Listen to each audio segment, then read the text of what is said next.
Здравствуйте! Возникло желание возродить работу канала YouTube. Вообще работает телеграм-канал Military Russia, сайт продолжает свою работу. Хотелось бы традиционно затронуть некоторые темы российской военной техники. Сегодня поговорим о самой современной, самой мощной ракете. Достаточно краткий обзор. Тяжелая, жидкостная, межконтинентальная баллистическая ракета 15А-28 «Сармат» 20 апреля 2022 года совершила первый полет в программе летных испытаний. И вот на эту тему хотелось бы сделать небольшой экскурс. Напомню, что современная Россия таких ракет пока не делала. В СССР создавались тяжелые ракеты конструкторским бюро «Южные» в Днепропетровске. Конечно же, оттуда были получены все нужные знания, но созданием «Сармата» занялась кооперация предприятий во главе с Государственным ракетным центром имени Макеева в МИАСе, которая специализировалась по морским ракетам с жидкостными двигателями. Кооперация ведется совместно с НПО «Машиностроение», которая также многие годы специализировалась на жидкостных ракетах и сейчас специализируется. И вот «Сармат» создавался именно этими конструкторскими бюро. Задача была не просто возродить воеводу на российской базе. Нет, «Сармат» достаточно серьезно отличается от воеводы. И конструктивные особенности, и особенности корпуса, электроника, система наведения, прочее. Когда мы говорим про тяжелую межконтинентальную ракету «Сармат», то хотелось бы выделить три основных момента. Первое. Развертывание «Сарматов» планируется вести в шахтных пусковых установках ракет «Воевода». Соответственно, по своим габаритам ракета «Сармат» должна попадать в габариты «Воеводы».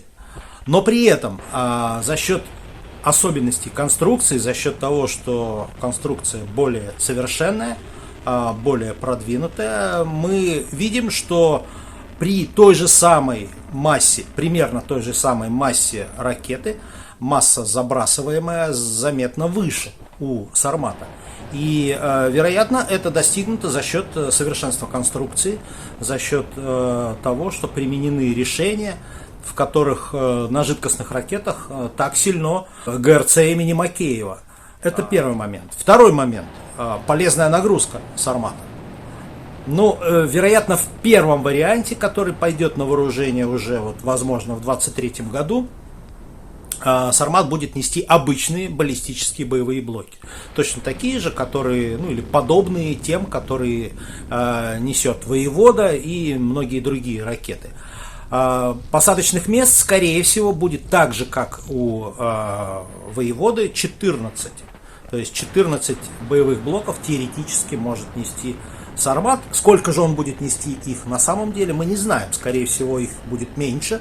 Остальные посадочные места будут заняты системами комплекса средств преодоления противоракетной обороны. Теми самыми ложными боевыми блоками, атмосферными, заатмосферными, тяжелыми, легкими и прочими. Но это первый вариант боевой нагрузки. Второй вариант боевой нагрузки, который обсуждается сейчас, это гиперзвуковые управляемые боевые блоки типа 4202. Один такой блок уже несет ракетный комплекс «Авангард», но у «Сармата» совершенно другие энергетические возможности. И, скорее всего, «Сармат» будет нести не менее 3, но вряд ли более 5 управляемых боевых блоков гиперзвуковых с возможностью, которые летят, с возможностью маневра как по высоте, так и по направлению полета. То есть это оружие, против которого современная противоракетная оборона может бороться с огромным трудом. Это второй момент. Третий момент, о котором также хотелось бы поговорить, это хронология «Сармата» на текущий день. Достаточно драматичная история создания ракеты и принятия ее на вооружение. Проект шел непросто. Начнем с того, что начало летных испытаний мы вообще ожидали изначально в 2016 году. Потом в 17-18, после этого мы ждали начала пусков в 2020 году, потом во второй половине 2021 года. И, наконец, вот только 20 апреля 2022 года ВПК смог произвести первый летный пуск Сармата. Известно, что 3 пуска как минимум должны войти в программу летных испытаний Сармата. Первый проведен. Второй ожидали до конца 2022 года, но он не состоялся. Вероятно, это хорошая новость по той простой причине, что были серьезные достаточно опасения, что на вооружение может быть принят комплекс на бумаге, то есть без проведения полноценных летных испытаний.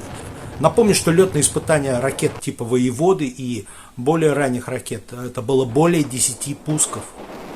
Только после этого ракеты принимались на вооружение. Ну, у нас сейчас немножко другие времена, поэтому очень сильно хотели уложить всю программу летных испытаний всего в 3 пуска.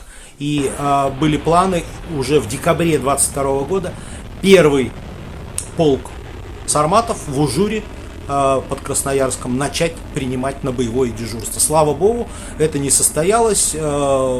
Полк достраивается, пусковые установки готовятся. То есть под елочку, чисто на бумаге, никто не стал принимать еще пока не испытанную ракету на боевое дежурство. Собственно, будем ждать 23-й год.